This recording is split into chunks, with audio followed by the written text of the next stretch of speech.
Hello, everyone. Hope you all are doing well. I wanted to check back in this week as we are journeying with the this says the Six of Vessels, but the Six of Cups this week. And this is really, oh, you talk about wonderful messages through this card. I chose this card because, I usually show different options, like that is the Witch's Tarot.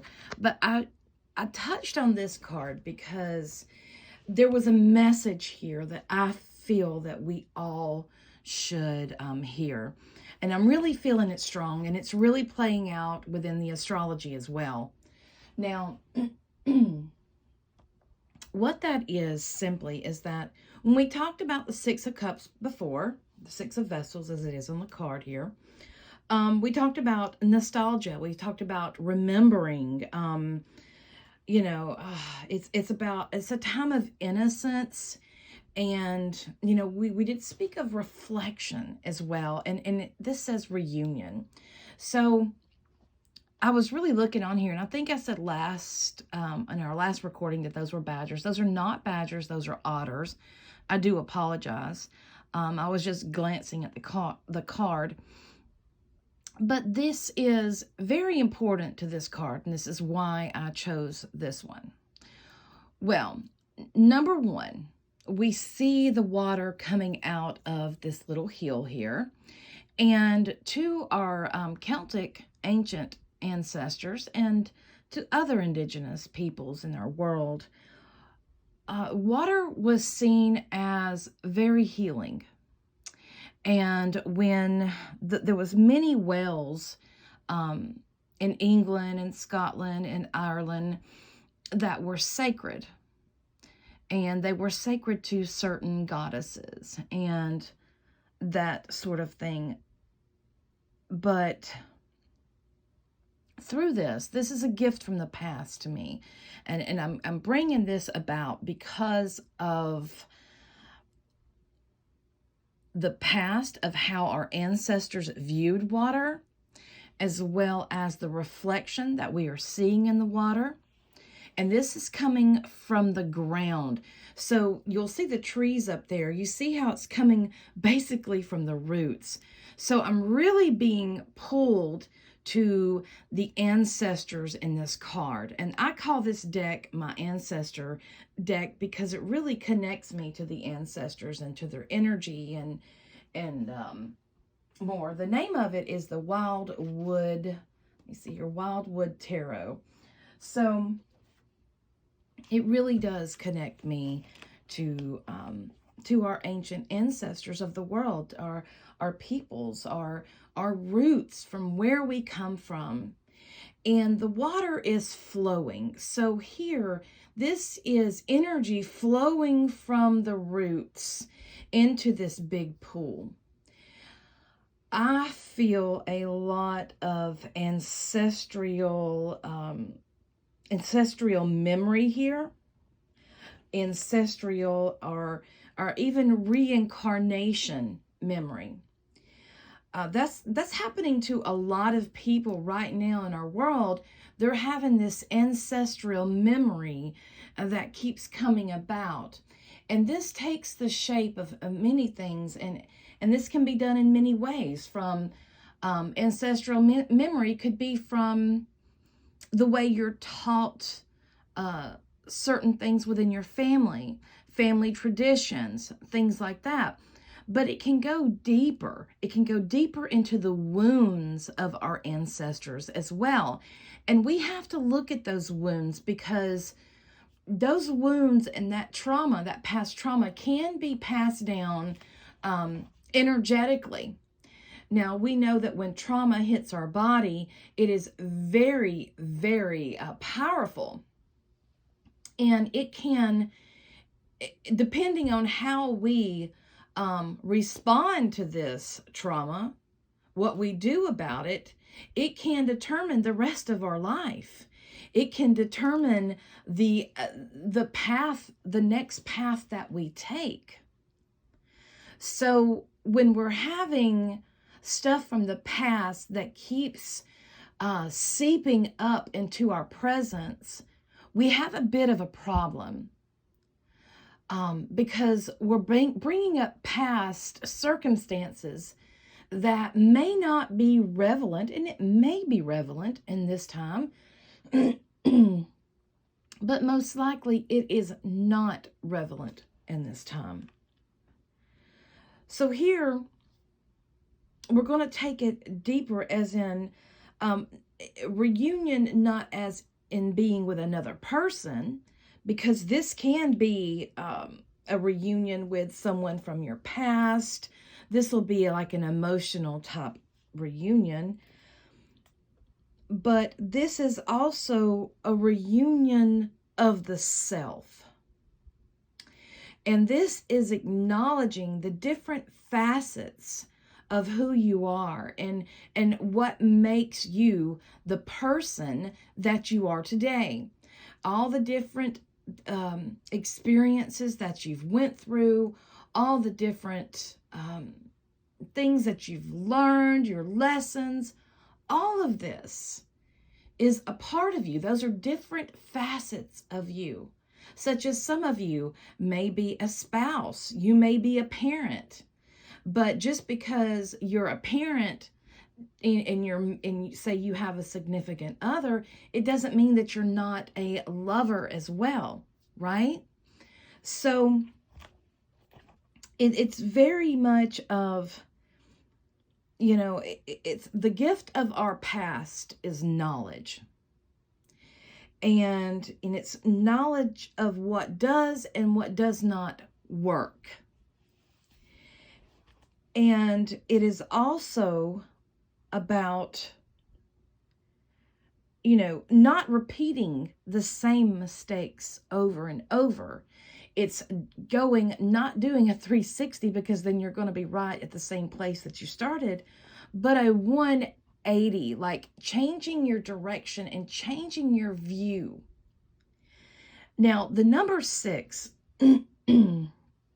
is about unconditional love. This is a feminine number. And it's like the mother, it's compassion. And there's so much compassion in this card, because we cannot judge people from the past based on the past, because that was a different time than we are living in right now. It is absolutely ridiculous, and it's actually damaging to our present when we look at, say, the 1800, or say we look at 1821 through the eyes of a 2021 person. That's not correct. That's not even it's not even something you should try to do, because you will not understand that, because you do not live in that time. You can try to wrap your head around it, but you know what? You lack the experience. You lack that experience. So we have to learn how to clear the traumas from our past. And I'm not talking about just us, like our traumas personally, but how we have to clear the traumas and that all of that from our ancestors as well, is what they went through. Our ancestors sacrificed a lot for us to be here and where we are. And the last thing that we should be doing is trying to walk in their shoes, bringing their energy into this present day. Now, before you go off on left field, like, aren't we supposed to honor our ancestors and so forth? Yes, I say honor them. But I also say heal these ancestral wounds with yourself, so that you can heal the line, so that you can clear that. That doesn't have to go on. That doesn't have to go forward. The otter on here is about manifesting more joy, more playfulness. And this is about, otters is about the inner child, it's creativity.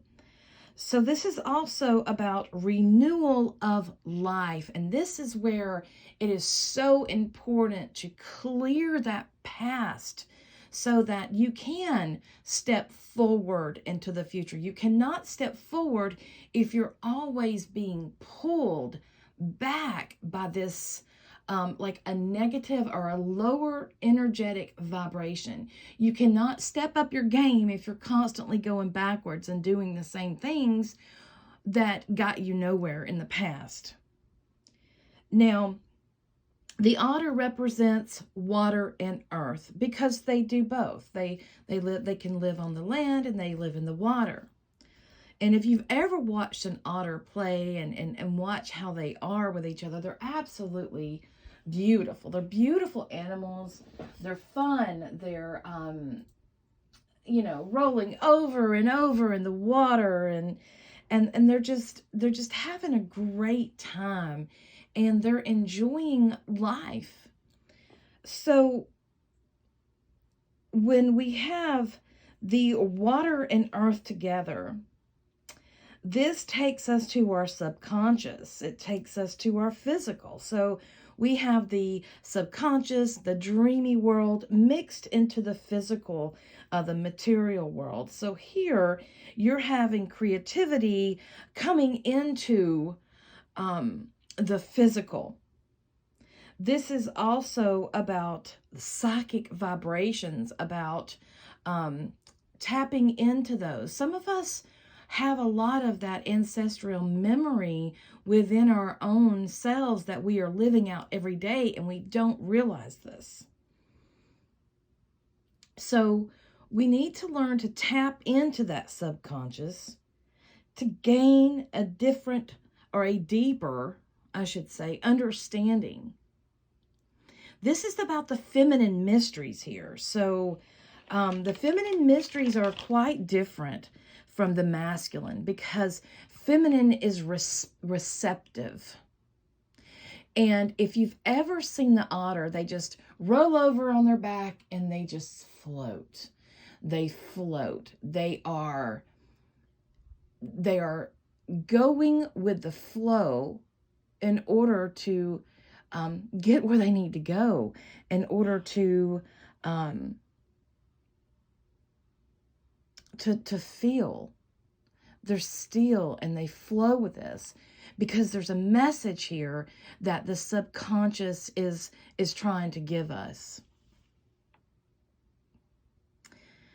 This is really, it tells us that we can't enjoy our gifts of the present, I should say, if you keep going back into the past. If you keep going back there, you can't enjoy the present if you're living in the past. And the otter tells us to find that joy again, to balance our life, to balance the work and the play. This is about healing and clearing. So this is going to be very, very important, especially as, we're going into this weekend. We've got Venus and Pluto having a dance. And this is some really important energies there because Venus is the feminine, right? And she's going through the underworld with Pluto, which is, she's having to release the things that no longer serve her, that no longer stand for what she finds that is valuable or important in her life. Venus is about what we value, and it can be a material as well. It does tap into our finances. Actually, both of these do. And we are she's in Capricorn, which is an earth sign. So we have a lot of earthy energy that's really wanting us to heal the roots. We have to heal those roots. And, they're discovering stuff about trees every Every day, it seems like they're finding out how social trees are, especially through their roots, how they help each other, because they understand that when they're different, they stand on their own, but they're here with each other. While the division is very clear in the physical, it doesn't have to be in the subconscious. It doesn't have to be in the emotional. We get so tied up in we are all one, meaning that we're the same person. No, we are not the same person. We would not want to be the same person. We should not want to look like the same persons. You know, we should acknowledge our unique energetic expression that we came here to shine in this world, and we should honor that. And at the same time, we should understand that we're all here doing that. You know, we're all here together. This is a really good card, a really good week to keep clearing and allow the healthy reunion of your soul, of who you are. You know, this is connected to polaric love. This is the differences. This is of light and day. So this is bringing that harmony together, bringing all that together. So, you know, we can have that joyous outcome. We can create a betterness. We can, helpfully vibrate that wonderful energy. So this is a wonderful card to have this week. And I wanted to get this up last night, but doctor's appointments and life, right? Life happens. I will be working on the getting up the Venus and Pluto. I want to talk about that. We've got a few things coming up this weekend. We're gearing up for our full moon next week, and I think it will be, let's see, it will be on the 18th of December. I'm not sure the time, but that is when our full moon, that's Eastern time, will be. So I'm going to leave you with that and sit with your cards some more. I look forward to hear what you think, what energies you're getting, what messages you're getting from your Six of Cups, or Six of Vessels, whatever whatever cards you may be using. There's plenty of decks out there, and there's they have different words for cups, vessels. They call there's wands, there's anyway, I'm not going to get into the different suits. That's a different show. So anyway, I look forward to hearing what messages you're receiving, and how these cards are working in your life on a weekly basis. How is the Six of Cups helping you right now? So remember, every time when you see the water and you see the reflection, it is a time of reflection. And you see the otter looking down here. See that? So very much about reflection. So I will leave that there. I wish you all a wonderful day and many, many blessings. Stay safe. Keep clearing the past trauma and heal. We want healed. We want happy. Remember, balance, balance, balance. If you work hard, make sure you play hard to bring that joy back into your life. You all have a beautiful day.